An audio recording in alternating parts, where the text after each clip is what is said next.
বিসমিল্লাহির রহমানির রহিম। সবাইকে স্বাগতম জানাচ্ছি বাবেল এডুকেশনের পক্ষ থেকে আজকের এই ক্লাসে। আজকে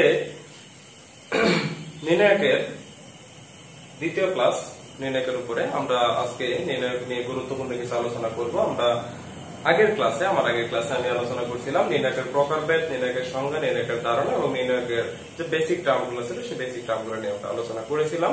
তো আজকে আমরা আরো বিস্তারিত নির্ণায়কের মান নির্ণয় করা, নির্ণায়কের সহগুণক, নির্ণায়কের অনুরাশি, এইগুলো নির্ণায়ক সংক্রান্ত কিছু আমরা আজকে আলোচনা করব।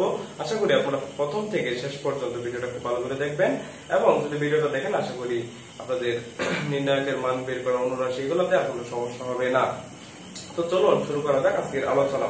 তো আজকের আলোচনা হচ্ছে, প্রথমেই দেখতে পাচ্ছেন যে নির্ণায়কের মান, আমরা নির্ণায়কের মান কেমনে বের করতে পারি সেই পদ্ধতিটা আমি এখন শিখে দেব খুব ইজিলি ভাবে। আচ্ছা, ধরেন এখানে আমি একটা নির্ণায়ক নিলাম 1 2 3 4 5 6 7 8 9 এই ধরনের একটা নির্ণায়ক। আমি এই নির্ণায়কের মান কিভাবে বের করব? তো দেখেন, আমি বলছিলাম এটার একটা অবস্থান আছে, অর্থাৎ প্রত্যেকটা উপাদানের একটা অবস্থান আছে। যেমন এটা হচ্ছে A11 বলছিলাম আমি, অর্থাৎ এটা প্রথম সারির প্রথম কলামের উপাদান, এটা প্রথম সারির দ্বিতীয় কলামের উপাদান। এরকম ভাবে প্রত্যেকটা উপাদান চিনিয়েছিলাম আপনাদেরকে, তো সেটা আমাদের অবশ্যই দরকার হবে, জানা দরকার হবে। তো এখানে খেয়াল করেন, আমরা যদি মান বের করতে গেলে আমাদের বিস্তার করতে হবে। বিস্তারটা কিভাবে করবো? আমরা যে কোনো সারি আপনি যে কোনো কলাম বরাবর করতে পারেন। আপনি যদি বলেন যে আমি এই সারি বরাবর বিস্তার করবো, তাও হবে। আপনি যদি এই সারি বরাবর বিস্তার করেন তাও একই মান আসবে। আপনি যদি এই সারি বরাবর বিস্তার করেন তাও আপনাদের একই মান আসবে, মানে কোনো ডিফারেন্স হবে না। আপনি যে কোনো সারি, যে কোনো কলাম, যে কোনো বরাবর যদি বিস্তার করেন আপনার মান একই আসবে। তো কিভাবে বিস্তার করি সেটা খেয়াল করেন। প্রথমে দেখেন, আমি এই সারি বরাবর বিস্তার করবো, এই সারি বরাবর আমরা বিস্তার করব। তো দেখেন উপাদানটা কত? 1। আমি কি করব? প্রথম সারি যেহেতু তার অবস্থানটা কত ছিল 1 অর্থাৎ 1 নং সারি 1 নং কলাম, তাহলে 1 নং সারিটা আমি বাদ দিব এবং সে যেহেতু 1 নং কলামে বসেছে তাই আমি 1 নং কলামটা বাদ দিব। আমি যদি 1 নং সারি 1 নং কলাম বাদ দিই, আপনি এইটুকু বাদ দিয়ে নেবেন। বাদ দিলে দেখেন কি কি থাকতেছে 5 6 8 9 এবং অবশ্যই তাদের যে চিহ্নটা আছে এটা সামনে দিতে হবে। যেমন এই প্রথম উপাদানের চিহ্ন হচ্ছে প্লাস, তো আমি এখানে একটা প্লাস দিলাম। প্লাস না দিলেও চলে, তবে দেখানোর জন্য আমি প্লাসটা দিলাম। তারপরে দেখেন পরে কত আছে, দ্বিতীয় উপাদানটা হচ্ছে 2। এখন দেখেন 2 এর আগে চিহ্নটা হচ্ছে মাইনাস, এই জন্য আমি মাইনাস দিলাম। এই মাইনাসটা কোথা থেকে পেয়েছি আমরা? মনে আছে আমরা মাইনাসটা পেয়েছিলাম, এটা হচ্ছে নির্ণায়কের উপাদানের চিহ্ন, কারণ আমরা জানি নির্ণায়কের প্রত্যেকটা উপাদানের একটা আলাদা চিহ্ন আছে। আচ্ছা, তো এটা যেহেতু প্রথম সারির দ্বিতীয় উপাদান, এই জন্য আমরা প্রথম সারিটা বাদ দিব আর দ্বিতীয় কলামটা আমরা বাদ দিব। তাহলে এইভাবে প্রথম সারি দ্বিতীয় কলাম বাদ দেওয়ার পরে এই উপাদানগুলো থাকে। কি কি থাকে? 4 7 6 9। ক্লিয়ার? পরে তৃতীয় উপাদান কত? 3। এখন দেখেন 3 এর আগে যে চিহ্নটা সেটা হচ্ছে প্লাস, এটার আগে কিন্তু প্লাস। আমরা জানি 3 এর অবস্থানটা হচ্ছে অবস্থান অনুসারে তার চিহ্নটা ছিল প্লাস। এরকম ছিল plus minus plus minus plus minus plus minus plus, অর্থাৎ তৃতীয় যে এখানে 3টা আছে এটার চিহ্নটা হচ্ছে প্লাস, এই জন্য আমরা এখানে একটা প্লাস দিব। আচ্ছা, তো খেয়াল করেন আমি বলছিলাম উপাদানটা যে সারিতে যে কলামে অবস্থিত ওইগুলো বাদ দিতে হবে। তাহলে দেখেন সে 1 নম্বর সারি 3 নম্বর কলামের উপাদান, 1 নম্বর সারি 3 নম্বর কলাম। তাহলে 1 নম্বর সারিটা আপনি বাদ দিবেন আর 3 নম্বর কলামটা আপনি বাদ দিবেন। বাদ দিলে দেখেন এই উপাদানগুলো থাকে, দেখেন কত থাকে 4 7 5 8। তাহলে আমরা যদি হিসাব করি, প্লাসটা তুলে দিই, এটা দেওয়া যে কথা না দেওয়া কি কথা, তাহলে আমরা এটাকে গুণ করি। আপনি গুণ যখন করবেন এই বরাবর গুণ করবেন, এই বরাবর গুণ করলে সেটা হবে প্লাস, আর এই বরাবর গুণ করলে সেটা হবে মাইনাস। আমরা এই বরাবর গুণ করব 5 9 45 পরে এই বরাবর যখন আপনি গুণ করবেন এই 6 থেকে 8 বরাবর, তখন সেটা হবে মাইনাস। কি হবে? মাইনাস। তার 6 8 কত? 48। 6 48। আচ্ছা, পরে আবার দেখেন -2। আমাদের এই কাজ শেষ। এই বরাবর যখন গুণ করবেন তখন সেটা প্লাস হবে, এই বরাবর যখন গুণ করবেন সেটা হবে মাইনাস। এটা কিন্তু সূত্রে মাইনাস। এই বরাবর যখন গুণ করবেন তখন সেটা মাইনাস হবে, সেটা হবে সূত্রের মাইনাস। ভালো করে শুনে রাখবেন, সেটা হচ্ছে সূত্রের মাইনাস। তারপরে এখানে -2। তারপরে দেখেন আমি এই বরাবর গুণ করব, 4 9 36, 4 9 36। তারপরে যখন এই বরাবর গুণ করব তখন সেটা কি হবে? মাইনাস হবে। 6 7 42। তারপরে +3, 4 8 32, মাইনাস 5 7 35। আশা করি বুঝতে পারছেন। আমি আবার যদি বলি 4 8 32, এটা হবে প্লাসের, আর এই বরাবর যখন আপনি গুণ করবেন তখন সেটা হয়ে যাবে মাইনাসের। তো দেখেন 1 গুণন বিয়োগ করলে আমাদের -3 থাকে, -2 ইন্টু এখানে যদি আমরা বিয়োগ করি তাহলে থাকে -6 প্লাস 3 ইন্টু, দেখেন এখানে বিয়োগ করলে হচ্ছে -3। বুঝতে পারছি এটুকু? তারপরে দেখেন প্লাসে মাইনাসে -3, মাইনাসে মাইনাসে প্লাস, 6 দুগুণে 12, প্লাসে মাইনাসে মাইনাস, 3 3 9। তার মানে 12 মাইনাস 12 12, 3 9 আর 3 যোগ করলে 12 হয়। 12 থেকে 12 বাদ দিলে 0। তার মানে আমরা বলতে পারি এই নির্ণায়কের মান হচ্ছে 0। এই নির্ণায়কের মান কত? 0। বুঝতে পারছি সবাই? আপনি যে কোনো সারি বরাবর বা যে কোনো কলাম বরাবর, দেখেন আমি এই বরাবর করছি, তো প্রথম সারি বরাবর আমি বিস্তার করেছি, যার জন্য আমার মানটা 0 আছে। আপনি যদি প্রথম সারি বাদ দিয়ে আপনি যদি দ্বিতীয় সারি বরাবর বিস্তার করতেন, আপনার একই মান আসতো। আপনি যদি তৃতীয় সারি বরাবর বিস্তার করতেন, আপনার একই মান আসতো। ওটা নিয়ে চিন্তা নেই, আপনি যেটা সহজ সেই বরাবর করবেন। প্রথম সারি বরাবর করতে পারেন, দ্বিতীয় সারি বরাবর করতে পারেন। আর বিস্তার করার নিয়মটা হচ্ছে কোন একটা উপাদানের যে অবস্থানটা আছে তার সেই কলাম এবং সেই সারিটা আপনি বাদ দিবেন, বাদ দিয়ে বাকি যা থাকে সেই উপাদানগুলোর মধ্যে এরকম ভাবে বিস্তার করে যাবেন, তাহলে আপনার নামটা চলে আসবে। তারপর যে জেনারেল ক্যালকুলেশনটা আছে সেই ক্যালকুলেশনটা করবেন, আর কিছু না। আশা করি বুঝতে পারছেন সবাই? তাহলে আমরা এটা বুঝতে পারলাম। এখন আমরা তাহলে নির্ণায়কের মান আমাদের কমপ্লিট, বোঝা কমপ্লিট। এখন আসবো আমরা নির্ণায়কের অনুরাশি এবং হচ্ছে নির্ণায়কের সহগুণক।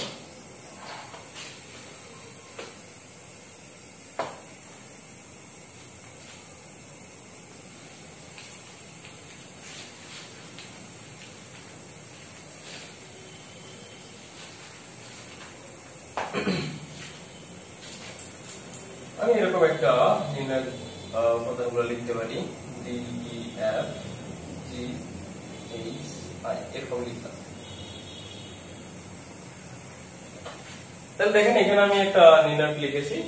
তো এই নির্ণায়কের অনুরাশি বের করব। আমি যদি বলি এ এর অনুরাশি কত, তাহলে এই উপাদানের অবস্থানটা খেয়াল করেন। তার উপাদানটা ছিল কিন্তু 1 নং সারি 1 নং কলাম, এটা ছিল 1 নং কলাম 2 নং সারি, এটা ছিল 1 নং কলাম 3 নং সারি। তাহলে আমি বলছিলাম বিস্তার বলেন বা অনুরাশি যাই বের করেন, সহগুণক যাই বের করেন, আপনাকে কি করতে হবে? তাদের যে কলাম আছে এই কলাম বরাবর আপনি বাদ দিবেন, তাদের যে সারি আছে আপনি সারি বরাবর বাদ দিলেন। তাহলে এটা সারি, আমি সারি বরাবর বাদ দিব, কলাম কলাম বরাবর বাদ দিব। তাহলে A11 এর অনুরাশি হচ্ছে A11 এর অনুরাশি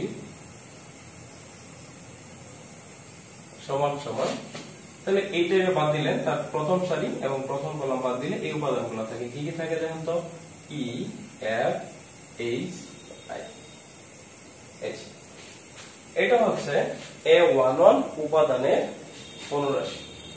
আপনি যদি বলেন এটার অনুরাশি কত, B12 এর অনুরাশি সমান সমান, তাহলে সে যদি 1 নং সারি বাদ, সে 2 নং কলাম বাদ, তাহলে এটা বাদ এবং এটা বাদ, থাকে আমাদের B G F I। এই যে তাহলে A11 এর অনুরাশি হচ্ছে এটা, B12 এর অনুরাশি হচ্ছে এটা। তারপর আপনি খেয়াল করেন এটার অনুরাশি কত, C13 এর অনুরাশি হবে, তাহলে আপনি যেহেতু সে 1 নং সারিতে আছে, তাহলে আপনি 1 নং সারি বাদ দেন, এটা বাদ। সে 3 নং কলামে আছে, আপনি 3 নং কলামও বাদ দেন, বাকি থাকে কি? এইটুকু বাকি থাকে, এইটুকু। তাহলে এইটুক বাকি থাকলে এইটুক কি হবে, তার অনুরাশি কি কি হবে, ডি ডি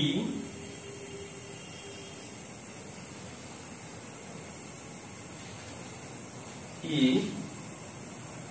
তারপরে দেখেন আমরা এখানে আছে জি এবং এইচ। আশা করি বুঝতে পারছেন। তাহলে এইরকম ভাবে আমরা কিন্তু তার অনুরাশি গুলা বের করতে পারি। তাহলে বের করার নিয়মটা কি, সে যে অবস্থানে আছে তার কলাম অথবা সারি আপনি যাই বলেন, যদি সে 1 নং কলামে থাকে তাহলে আপনি 1 নং কলাম বাদ দিবেন, সে যদি 1 নং সারিতে থাকে তাহলে 1 নং সারিতে বাদ দিবেন, তার অবস্থানটা যেটা আপনি এটি বাদ দিবেন, বাদ দেওয়ার পরে বাদ বাকি যা থাকবে সেগুলো নিয়ে আপনি অনুরাশি গঠন করতে পারবেন। তাহলে আমার অনুরাশি হচ্ছে এটা, B12 এর অনুরাশি হচ্ছে এটা এবং C13 এর অনুরাশি হচ্ছে এটা। আশা করি বুঝতে পারছেন। আচ্ছা, এরপরে সহগুণক। তাহলে আমাদের অনুরাশি ক্লিয়ার।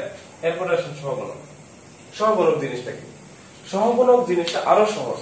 দেখেন আমি বলছিলাম নির্ণয়কে প্রত্যেকটা উপাদানেরই তাদের নিজস্ব কিছু চিহ্ন আছে, তাদের অবস্থানের চিহ্ন আছে। তো সেই চিহ্নটা কেমন ছিল? সেই চিহ্নটা ছিল plus minus plus minus plus minus plus minus plus, এরকম ছিল আমাদের। তো দেখেন তাদের যে চিহ্নগুলো আছে, আপনি যদি এই চিহ্নগুলা তাদের আগে বসাই দেন, যেমন খেয়াল করেন A11 এর অনুরাশি হচ্ছে এটা, তাহলে A11 এর আগে কি চিহ্ন ছিল? দেখেন এই প্রথম পদের চিহ্নটা হচ্ছে প্লাস, তাহলে আপনি যদি এখানে জাস্ট প্লাস বসাই দেন তাহলে এটাই হয়ে যাবে, এই যে এটাই হয়ে যাবে এই উপাদানের সহগুণক। তার যে উপাদানটা আছে এই উপাদানের সহগুণক কি হয়ে যাবে? এটা হয়ে যাবে তার সহগুণক। আশা করি বুঝতে পারছেন। তো পরেরটা দেখেন, দ্বিতীয় উপাদানের চিহ্ন কত? মাইনাস, তাহলে এই মাইনাসটা এখানে বসাই দেন, তাহলে এটাই হয়ে যাবে এই উপাদানের সহগুণক। তাহলে এটাই হয়ে যাবে কি, এই B12 এর সহগুণক হয়ে যাবে এটা। অর্থাৎ আমি যদি তাদের যে চিহ্নগুলো আছে, তাদের যে অবস্থানের যে চিহ্নগুলো আছে, এই চিহ্নগুলো যদি আমি বসাই দেই তাহলে আমার হয়ে যাবে ওই উপাদানের সহগুণক। এরকম ভাবে দেখেন তৃতীয় উপাদানের চিহ্ন কত? প্লাস, তাহলে তৃতীয় উপাদান অনুরাশি কত পাইছিলাম? আমি এটা পাইছিলাম। তো যদি এটা পাইছিলাম তাহলে তার আগে আমি চিহ্নটা বসাই দিই, বসাই দিলাম, তারপরে এটা আমার কি হয়ে গেল? এটা আমার হয়ে গেছে, এটাই আমার হয়ে গেছে তাদের যে সহগুণক, সেই সহগুণকের বানানটা C13 এর সহগুণকটা হচ্ছে এটা। তাহলে আশা করি আমরা বুঝতে পারছি যে নির্ণায়কের মান, অনুরাশি এবং সহগুণক, এই টপিকগুলো নিয়ে আমরা আজকে আলোচনা করলাম। আমি আশা করি সকল টপিকে আপনারা খুব ভালো করে বুঝতে পারছেন। এবং আমাদের এই পলিটেকনিক প্রথম পর্বের একটা প্রাইভেট প্রোগ্রাম চলতেছে, তো সেখানে যদি আপনারা ভর্তি সংক্রান্ত কোনো তথ্য জানতে চান তাহলে অবশ্যই এই নাম্বারে আপনাদের যোগাযোগ করবেন। আমি আবার একটু রিভাইজ করি প্রথম থেকে। আমরা প্রথমে বলছিলাম নির্ণায়কের মান। নির্ণায়কের মান বের করার জন্য আমরা যে কোনো সারি বা যে কোনো কলাম বরাবর বিস্তার করব। তাহলে যে কোনো সারি বা যে কোনো কলাম বরাবর বিস্তার করলে আমাদের একই মান আসবে, মানের কোনো পরিবর্তন হবে না। তারপরে বলছিলাম অনুরাশি। অনুরাশি বের করার সময় কি করতে হবে আমাদের? অনুরাশি বের করার সময় আমাদের বের করতে হবে কোন একটা উপাদান যে সারিতে আছে বা যে কলামে আছে, যে সারি অথবা যে কলামে আছে, আমরা সেই কলামটা বাদ দিয়ে যা থাকে আমাদের সেগুলাই হবে কি এর অনুরাশি। আর অনুরাশির পূর্বে তাদের অবস্থানে যদি আমরা চিহ্নগুলো বসাই দিই তাহলে সেগুলো হয়ে যাবে সহগুণক। একদম ক্লিয়ার, একদম সহজ বিষয়গুলো। একটু মাথা খাটান তাহলে আরো সহজ হয়ে যাবে। তারপর আপনারা এটা বিস্তার করতে পারেন। বিস্তার করলে কি হয়ে যাবে? EI minus HF। আমি যদি একটা সংখ্যার উদাহরণ দিই তাহলে হয়তো বিষয়টা আরো ক্লিয়ার হতে পারে আপনাদের জন্য। তাহলে আমি একটা উদাহরণ দিই আপনাদের।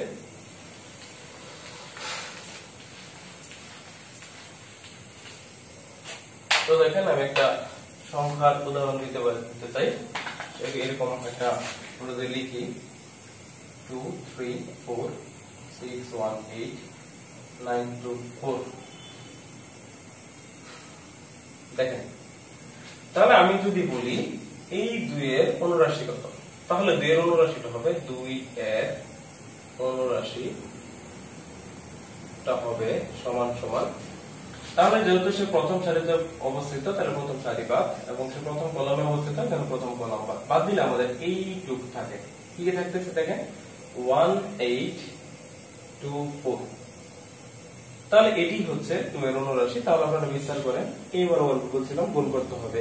তাহলে 1 আর 4 গুণ করলে 4 কে 4 মাইনাস 4 দুগুণে 8 দুগুণে 16, বিয়োগ করলে থাকতেছে আমাদের -12। তাহলে -12 হচ্ছে 2 এর অনুরাশি। এই -12 হচ্ছে 2 এর অনুরাশি। আচ্ছা, এখন আমি যদি বলতাম 2 এর অনুরাশি না বলে আমি যদি বলতাম 2 এর সহগুণক কত, তাহলে দেখেন এর উপাদানের চিহ্নটা কত, প্লাস। কি চিহ্ন? প্লাস। এই প্লাসটা আপনি আগে বসাই দেন, তাহলে প্লাসে মাইনাসে কি হইতো, মাইনাস। তাহলে -12টাই হচ্ছে 2 এর সহগুণক। এরকম ভাবে এটার অনুরাশি আমরা বের করি, তাহলে 3 এর অনুরাশি সমান সমান, যেহেতু এই 1 নং সারিতে অবস্থিত, তাহলে 1 নং সারি বাদ এবং 2 নং কলামটা বাদ যাবে, তাহলে এইটুকু থাকবে কত, 6 9 8 4, 4 6 24 মাইনাস 8 9 64। দেখেন আমরা যখন এই বরাবর গুণ করব, আমরা যখন এই বরাবর গুণ করব তখন সেটা হবে প্লাস, তারপরে 24 এই যে, তারপরে দেখেন এই চিহ্নটা কই, সূত্রের মাইনাস, তাহলে 8 নং হচ্ছে আমাদের 72। তাহলে আমরা বের করি, আমরা যদি 4 থেকে 2 বাদ দিই তাহলে আমাদের থাকে 2, ঠিক আছে। তারপরে হাতে আছে আমাদের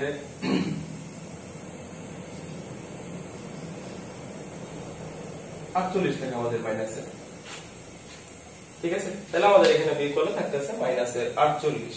এখন দেখেন দ্বিতীয় উপাদানটা কত, 3, এবং এর উপাদানের চিহ্নটা হচ্ছে মাইনাস। তাহলে আপনি এখানে একটা মাইনাস বসাই দেন, তাহলে মাইনাস আর মাইনাস গুণ করলে কত হয়ে যাবে, প্লাস হয়ে যাবে, +48। তাহলে +48টাই হচ্ছে আমাদের 3 এর সহগুণক। +48টাই হবে 3 এর সহগুণক। আশা করি বুঝতে পারছেন। তাহলে এই ছিল আজকে আমাদের আলোচনা। আশা করি প্রত্যেকেই নির্ণয়ের টপিকটা খুব ভালো করে বুঝতে পারছেন। আমি আমার সর্বোচ্চ দিয়ে চেষ্টা করেছি আপনাদেরকে বোঝানোর জন্য। তারপর আপনারা আমাকে সাপোর্ট করবেন, যাতে আমি আরো ভালো করে আপনাদের বুঝাইতে পারি, আগ্রহী হয়ে আরো বুঝাইতে পারি, সেই আশা ব্যক্ত করে আজকে আমি শেষ করছি এখানে। সকলকে ধন্যবাদ, ভালো থাকবেন, সুস্থ থাকবেন। আসসালামু আলাইকুম।